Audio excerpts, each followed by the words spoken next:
discipline, but I was also training at the time I was starting to get excited about training competitively in the sport of CrossFit.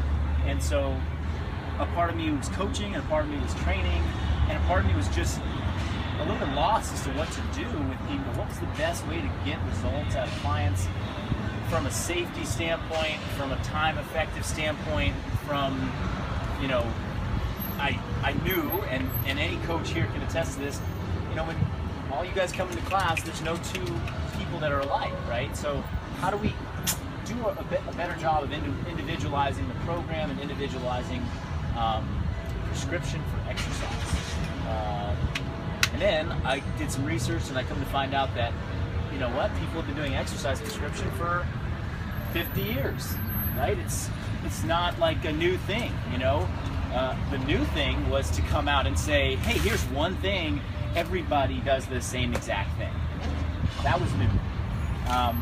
So I started to delve into some of the science and the research behind exercise prescription, program design. Those are the two that kind of go hand in hand, those two words. And starting to realize that there are some things that we can do to take this constantly very high-intensity functional exercise, which is CrossFit defined, and elevate it to something that makes sense for a wide variety of people, right? Because what does CrossFit always say? It says CrossFit is universally scalable and adaptable. Let's break that down. It means any workout that is put on CrossFit.com, you can, it could be muscle-ups and handstand walk, and you could have neither of those skills. But if you adequately scale it, and if you adequately adapt it to your abilities, you could get a training effect out of it, right? So if you look at CrossFit.com, anybody who's looked at CrossFit.com in the past 6 months?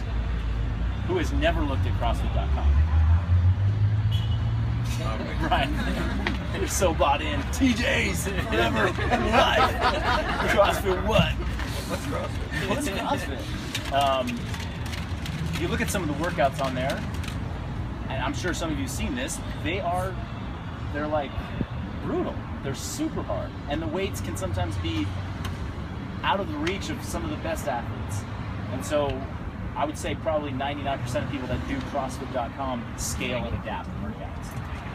So when we start to think about programming for a group of people and programming for individuals, we're basically saying, well, let's take out the scaling and all the adapting, and let's just make it work for more people or be able to individualize it. And there are certain movements, you know, that are more easily scalable than others. You know, you change up a load, maybe you change your range of motion a little bit.